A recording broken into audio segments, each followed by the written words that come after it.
Ya, halo, assalamualaikum warahmatullahi wabarakatuh, teman-teman. Baik lagi di channel ini bersama gue Robi. Jadi sekarang gue alhamdulillah udah di Cina di hotel.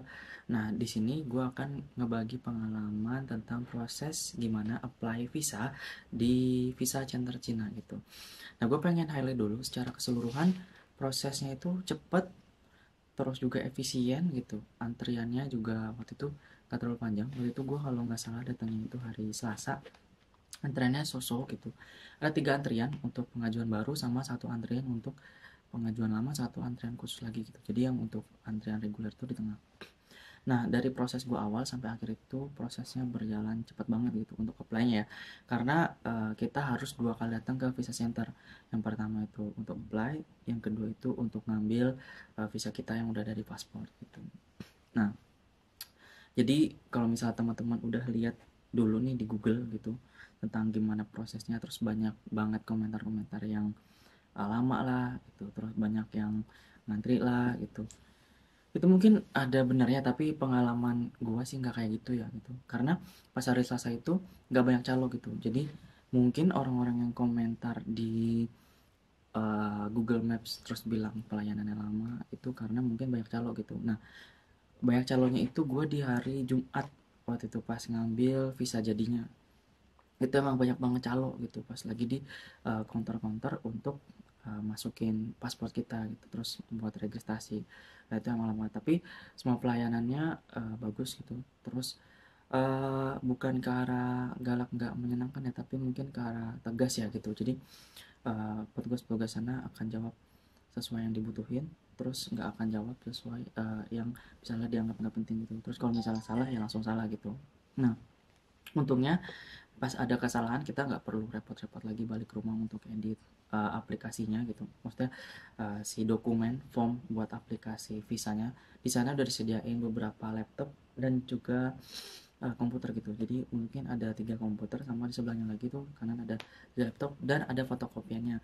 Nah, untuk ngeprintnya lagi kan kalau misalnya satu form salah itu kita nggak bisa ngeprint cuman si form yang salah gitu. Misal ada 8 terus kita 8 lembar halaman, terus kita salahnya di halaman nomor 2 aja. Kita nggak bisa ganti nomor 2 doang gitu, karena setiap kita perbarui si dokumennya ini barcode-nya akan di scan itu akan beda lagi gitu. Jadi harus ngeprint semua. Nah, biaya satu print itu kalau nggak salah 2.400 teman-teman. Nanti kalau salah gue koreksi di bawah. Nah, gue juga udah bikin beberapa dokumen yang perlu dibawa sama nggak perlu dibawa. Gue akan jelasin di video ini, tapi nanti gue juga akan tambahkan di kolom deskripsi, teman-teman. Gitu. Nah, yang pertama gue mau bahas itu kita mulai dari awal perjalanan ya. Jadi teman-teman pastikan punya Google Maps. Nah, arahkan di Google Maps atau Waze atau aplikasi penunjuk arah lainnya atau penunjuk jalan lainnya ke arah Visa Center gitu. Visa Center Cina, teman-teman. Cari aja Visa Center Cina, nanti ada F-Search apa-apa gitu, pokoknya Visa Center Cina. Bukan ke kedutaan besar Cina. Jadi teman-teman jangan sampai salah. Nah, untuk apply visa teman-teman cukup cari ke Visa Center Cina. Nah, Visa Center Cina ini letaknya itu ada di gedung The East, teman-teman, di Kuningan, di Jalan I Gede Raya, di Gede Agung atau kalau nggak salah deh. Pokoknya di The East. Arahin ke situ. Nah, nanti sampai teman-teman kalau misalnya udah sampai di gedung The East-nya, teman-teman parkir di samping gedung gitu. Jadi nggak di dalam. Bisa juga sih di dalam, tapi mungkin nggak sesimpel di luar ya. Kalau di luar kan udah langsung nggak perlu naik lift terus langsung masuk gitu. Jadi ada di samping gedung, situ ada parkiran mobil sama parkiran motor. Parkiran mobilnya cukup luas, parkiran motornya agak desek-desekan. Nah, setelah parkir teman-teman masuk ke gedung. Nah, teman-teman nggak bisa langsung naik ke lift atas gitu. Jadi teman-teman harus pergi ke bagian depan gedung karena tadi yang parkiran itu masuknya lewat pintu belakang gedung. Nah, teman-teman jalan masuk ke dalam terus keluar lagi ke arah depan gedung. Nah, di sana nanti ada petugas ya, front office-nya gitu, teman-teman tuker kartu identitas teman-teman, bisa KTP, bisa SIM atau kartu identitas yang di dalamnya itu ada identitas teman-teman lah intinya. Nah, kalian tukar dengan kartu visitor nanti yang dikalungin, terus kalian security check dulu, cek barang, masukin si tas ke detektor gitu, X-ray, terus masuk. Nah teman-teman ke lift tapi nggak bisa langsung naik nih. Kalau waktu itu pengalaman gue ya, bisa naik apa enggak waktu itu kayaknya, waktu itu gue bilang ke security yang ada di lift itu, minta diarahin ke lantai 8. Nah di lantai 8 ini adalah letak si visa center ini. Nah teman-teman naik sampai di lantai 8, teman-teman tinggal lihat ke kiri atau kanan gitu, tergantung nanti buka liftnya dari lift yang kiri atau kanan. Nanti di situ nggak jauh langsung ada rame, biasanya tuh rame orang-orang pada mau masuk ke visa center gitu. Nah kebanyakan sih, tapi kalau di depan itu cuman yang nemenin doang ya, karena yang boleh masuk ke visa centernya itu cuman yang berkepentingan gitu, yang ada kepentingan untuk si apply si visa Cinanya gitu. Nah teman-teman masuk ke security, atau nanti securitynya udah nanya duluan appointmentnya gitu. Jadi teman-teman pas nanti isi formulir di rumah, teman-teman itu kan pasti harus buat appointment ya, penjanjian dulu, teman-teman tunjukin sesuai dengan tanggal dan jam estimasi gitu teman-teman. Nah tunjukin, nanti masuk. Nah langsung teman-teman siapkan dokumen-dokumen yang dibutuhkan. Teman-teman bisa cari aja antrian yang paling sedikit, tapi letaknya di tengah ya, karena nanti di counter-counter antrian buat cek dokumen ini ada tulisannya juga sih di atas gitu, apply visa baru atau apply visa revisi atau apply visa khusus gitu, nanti ada petunjuk-petunjuknya gitu teman-teman. Nah di sini gue udah nyatet beberapa dokumen yang harus kalian bawa ya, jadi kalian nggak perlu siapin banyak-banyak dokumen yang nggak penting juga. Di sini gue udah ngerangkum beberapa. Yang pertama itu yang paling penting, kalian harus bawa appointment dokumennya gitu. Karena nanti kan di security pas mau masuk ke visa centernya, kalian akan diminta si appointmentnya ini. Terus yang kedua adalah paspor asli, itu penting banget. Terus paspor fotokopi, kalian mungkin bisa fotokopi 3 lembar aja cukup ya, tapi waktu itu gue 5 jaga-jaga, yang diambil tuh 2 gitu untuk fotokopian ya kalau nggak salah. Paspor asli penting karena nanti kan si visanya ini akan ditempel di halaman si paspor ini. Terus juga kalau nggak salah ada syarat di formnya itu, form checking ya, form checking si pas kita nge-apply bikin apa, nulis-nulis di formulir itu kan pokoknya sisahkan ada 2 lembar gitu pokoknya. Jadi 3 lembar sama si visanya nanti gitu. Jadi ntar kan lembaran visa 1, terus ada harus 2 lembar kosong di paspor. Nah itu kalau nggak salah syarat paspornya gitu. Nanti itu juga tergantung sama apply visa kalian gitu. Waktu itu gue apply-nya visa M, yang visa bisnis. Nah visa M ini perlu adanya invitation letter gitu waktu gue ya. Gue nggak tahu yang visa-visa lain gitu, tapi gue dengar-dengar dari yang pernah ke Cina juga, visa apapun kayaknya tuh harus ada invitation letternya gitu teman-teman. Kalau nggak ada pihak yang menjamin keberadaan teman-teman di Cina gitu. Waktu itu kebetulan gue di sana, gue di sini juga ada beberapa pihak yang emang udah nungguin ya, karena kerjaan soalnya, jadi enak gitu. Terus invitation letternya juga resmi, legal. Jadi invitation letternya itu ada template-nya gitu teman-teman, dari si apply visa webnya gitu. Nah teman-teman sebenarnya bisa pakai template-nya atau bisa sendiri. Nah yang paling penting di invitation ini adalah dati stempnya gitu. Kalau di Cina itu dia nggak pakai materai kan, tapi untuk legalitasnya dia pakai cap stempel. Itu kalau waktu itu juga penting, karena setelah appointment nanti kita ke si counter untuk ngecek dokumen-dokumennya.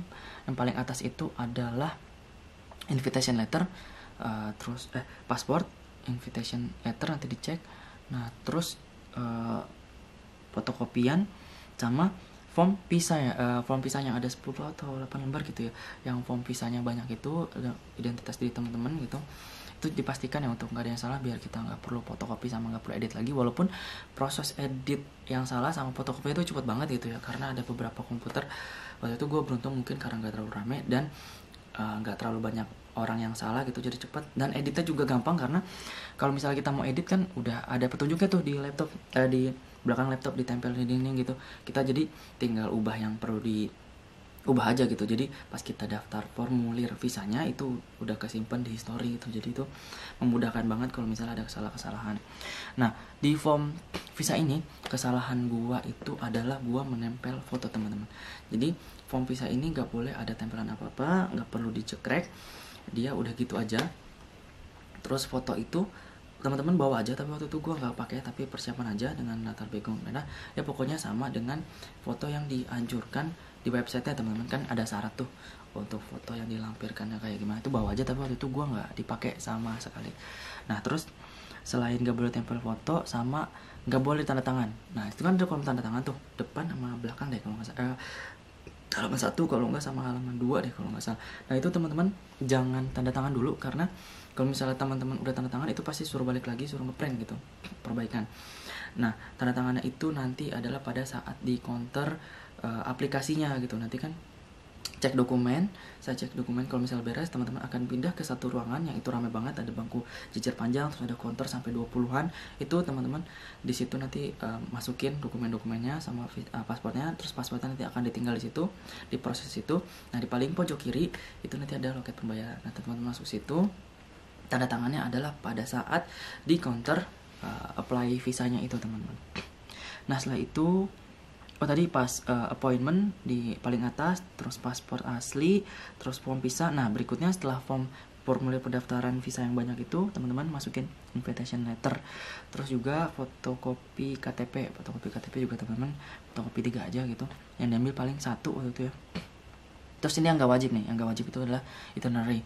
Nah banyak banget yang bilang kan itinerary itu wajib ya. Nah waktu gua kesana itu itinerary itu malah nggak wajib gitu, paling cuma dilihat sekelibat doang gitu, terus nggak wajib dilampirin. Yang wajib tuh invitation letternya, karena di invitation letter itu udah tertera kan kita mau kesana berapa lama, terus ada jamnya, ada penjaminnya juga gitu. Jadi itu yang paling penting waktu itu gua ya, itinerary. Yang perjalanan, tiket, booking hotel itu gua nggak dilihat sama sekali nggak dilihat, terus dibalikin. Tapi teman-teman bawa aja buat jaga-jaga ya. Jadi maksudnya menurut gue banyak banget di internet kan yang bilang perlu adanya fake booking tiket hotel sama fake booking tiket pesawat ya. Menurut gue itu nggak perlu dikhawatirkan terlalu banget ya, karena pas gue itu malah enggak gitu. Tadinya gue khawatir banget itu, sampai gue butuh, alhamdulillah gue bisa proses minta flight booking tiketnya sama hotelnya itu dari kantor gitu, jadi enak. Tapi ternyata itu nggak terlalu pusing, makanya gue pengen bagi cerita ini biar teman-teman nggak terlalu musingin yang booking tiket fake-nya itu. Karena kalau misalnya kayak gue itu tujuannya ke Xiamen, itu agak susah ya untuk booking fake-nya, karena jarang ada penerbangan yang pas waktu itu. Ya syukur-syukur ada yang pas bisa bikin fake, tapi nggak banyak itu. Waktu itu yang bisa bikin fake itu cuma di Qatar sama KMS deh, KMS-nya si Dutch Airlines ya, Belanda itu. Jadi itu nggak wajib teman-teman. Nah terus dokumen-dokumen yang perlu teman-teman bawa tapi nggak wajib juga adalah KK sama akte gitu, atau dokumen-dokumen identitas diri lainnya itu. Itu yang perlu teman-teman persiapkan terkait dengan dokumentasi yang perlu dibawa pada saat apply visa teman-teman. Nah tadi di sana juga gue udah jelasin kalau misalnya kesalahan juga revisi gampang banget, cepet. Atau kalian kalau misalnya nggak mau ngantri ya kalian tinggal bilang aja ke orang rumah untuk editin beberapa halaman. Kalau misalnya emang ada orang yang diandalkan di rumah, nanti tapi di sana ada internet, jadi kalian bisa akses WhatsApp web, terus kirim aja dokumen WhatsApp web, akses lagi, buka formulirnya, tinggal print gitu. Jadi printnya emang harus di komputer sana sih, tapi nggak perlu ngedit lagi gitu. Atau teman-teman bisa bawa laptop sendiri, itu mungkin juga lebih nyaman ya, tergantung teman-teman. Tapi untuk proses kesalahan itu nggak harus balik lagi, itu menurut gue adalah poin plusnya, enak banget gitu. Nah terus setelah ada revisi, nah kalian nggak bisa langsung ke counter, kalian harus balik lagi ke counter pengecekan dokumen gitu, dokumennya udah bener apa enggak. Nah tapi kalau pas gue itu nanya ke security di sana, pas revisi nggak perlu kita ngantri kepanjang gitu. Kalau yang panjang banget itu kan antrian visa baru ya, kalian tuh bisa ngantri di paling kiri atau paling kanan, itu relatif sepi. Karena di paling kanan itu kalau nggak salah untuk aplikasi visa J deh kalau nggak salah, atau visa apa ya. Nah di paling kanan itu bisa untuk apply revisi gitu, jadi nggak perlu buat cek dokumen di antrian yang panjang kayak di awal itu. Nah setelah dari sana, kalau misalnya udah nyatakan beres, kalian dikasih nomor antrian, masuk ke counter untuk apply visa. Nah kalian di situ nunggu gitu. Di situ ada beberapa opsional ya, atau beberapa kejadian gitu yang gue lihat. Yang pertama itu nanti kalian dipanggilnya masuk ke imigrasi, itu mungkin orang-orang kedutaan ya khusus ya, atau orang-orang kementerian luar negeri gitu ya. Jadi dia masuk ke imigrasi, cek, atau bisa langsung ke kantor. Waktu itu gue ke kantor aja. Di kantor juga nggak banyak, cuma diminta serahin dokumen yang tadi udah di security check. Yang tadi dokumen yang penting-penting itu aja, nanti yang nggak penting akan dibalikin lagi. Udah dicek, tanda tangan, terus dikasih tiket untuk bayar gitu. Nah selesai kalian bayar, waktu itu gue di loket 17 atau 18 gitu. Nanti kalian bayar sesuai dengan jumlah yang ada di websitenya teman-teman. Jadi kan kalau misalnya teman-teman cari biaya visa itu banyak di internet, tapi yang benar-benar sama persis waktu itu gue nyarinya di website si visa Cinanya itu 836.000 waktu itu gue bayar untuk visa M yang single entry gitu. Jadi visa M single entry ini gue cuman dikasih waktu 30 hari di Cina dan masa berlakunya itu 3 bulan gitu. Jadi dari gue dapat visa ini dia berlaku sampai 3 bulan ke depan untuk bisa dipakai atau si aktif visanya 3 bulan. Jadi kalau misalnya setelah 3 bulan gue masih belum berangkat ke Cina, visanya tuh udah angus teman-teman. Nah kalau misalnya teman-teman juga nanti stay-nya akan lebih dari 30 hari gitu, lebih dari single entry atau estimasi waktu yang ditentukan, itu nanti akan bermasalah atau deportasi. Itu gue nggak tahu ya karena gue nggak mau ngalamin itu, tapi mungkin akan bermasalah karena di Cina sendiri ketat ya hukumnya. Nah itu dia. Nanti setelah itu kalian dapat tiket untuk kembalinya kapan.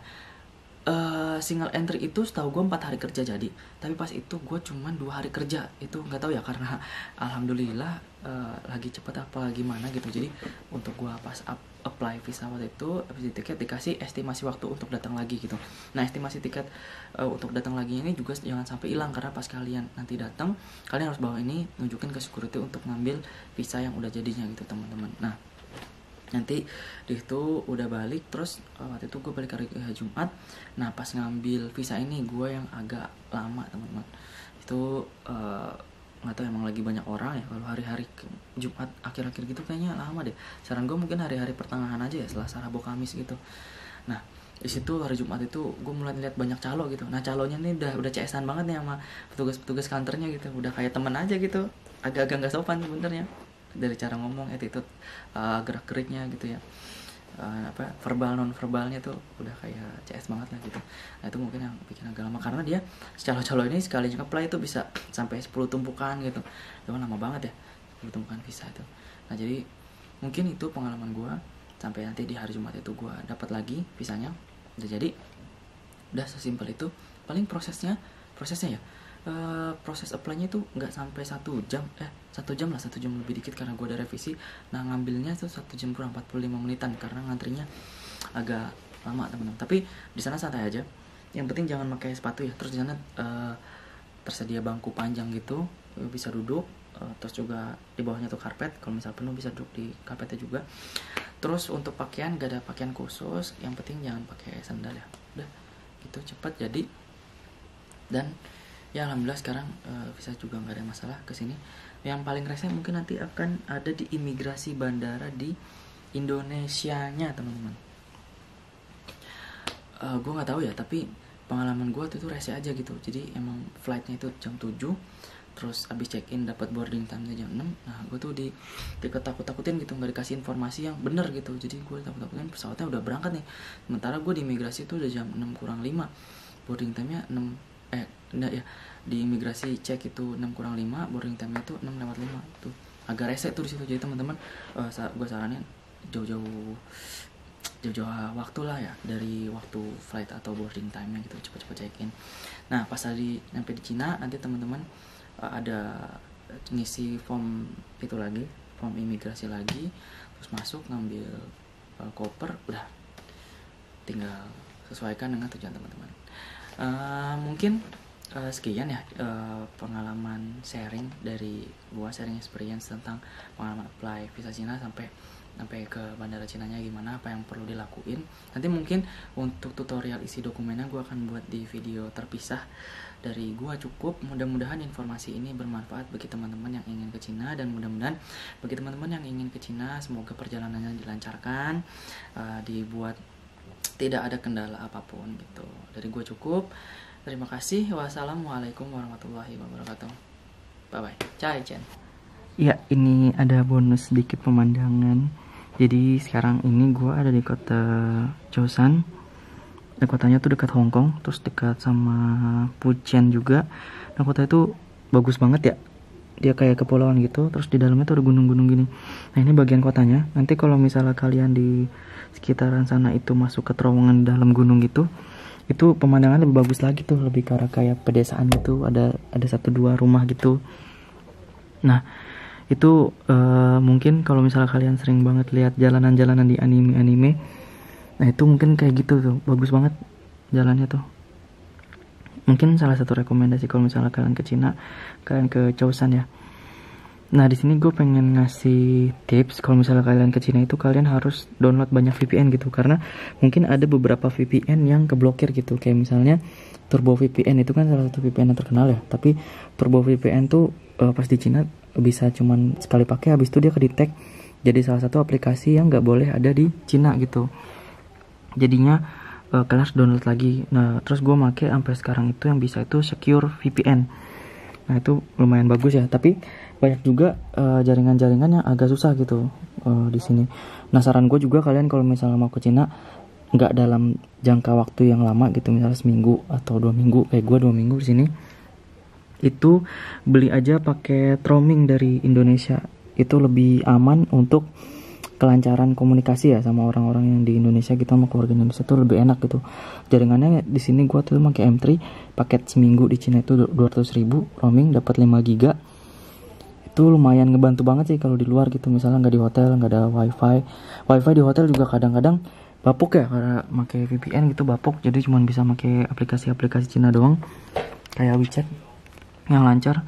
Jadi itu saran pertama. Yang kedua, kalau misalnya kalian muslim, kalian bener-bener harus cari informasi tentang makanan halal, resto makanan halal gitu, karena susah banget di sini nyari makanan yang halal gitu. Misalnya pun nggak kelihatannya nggak berhubungan sama daging babi gitu, tapi kan kita nggak tahu ya proses masaknya kena najis atau enggak, terus bersentuhan dengan yang barang halal atau barang haram atau non halal enggak gitu, terus terkontaminasi enggak sama bahan-bahan lain, itu nggak bisa kita pastikan. Jadi untuk muslim lebih amannya harus cari informasi dulu, mau tinggal di kota mana gitu dalam waktu yang temporary, itu di kota itu ada resto muslim atau enggak gitu. Paling aman kalau misalnya bentar ya bawa rice cooker sendiri, bawa beras masak nasi, atau beli beras ini masak nasi sendiri, terus bawa lauk-lauknya juga sendiri gitu.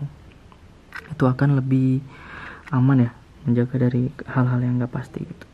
Ya mungkin itu aja tipsnya. Nah, Chosun tuh bagus banget guys. Di sini gunung, di sininya laut tuh. Jadi kalian bisa milih tuh, mau yang ke daerah pedesaan, gunung-gunungan kayak gini, atau ke laut. Di laut juga, tapi dia bukan pantai yang pasir putih gitu ya guys, pantai-pantai kayak Ancol gitu.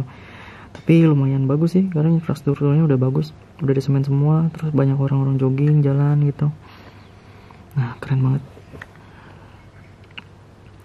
Nah, di sini gunung, di sini jalan, rumah-rumah pada apartemen semua. Ya karena penduduknya banyak ya.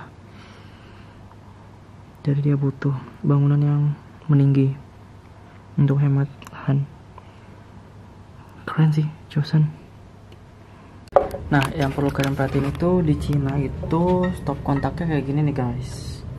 Nah, kebanyakan itu yang kayak gini doang nih. Ini kalau di hotel sih udah ada yang kayak gini ya. Jadi ini kalau yang colokan kayak gini masih bisa nih, kalau misalnya kayak kabel-kabel di Indonesia masih masuk.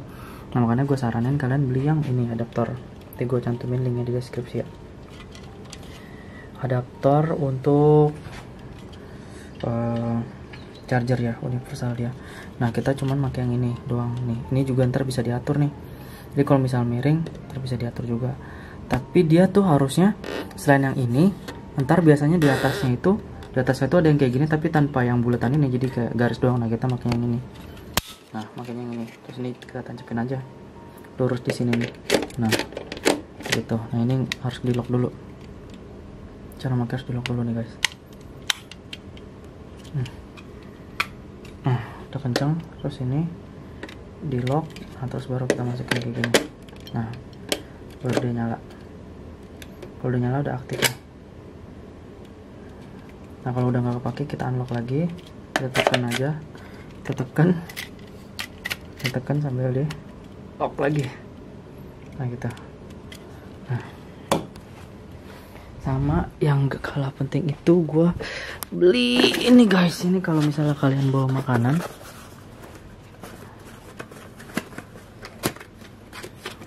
nah ini kalau misalnya kalian bawa makanan tuh gue beli nih buat ngerekatin ke plastik yang lagi nih guys. Ini berguna banget nih. Videonya udah gue bikin video terpisah sih ya untuk aplikasinya. Ya, ini mungkin saran tambahan ya dari gue, kalau misalnya kalian ke Cina kalian persiapin apa aja gitu.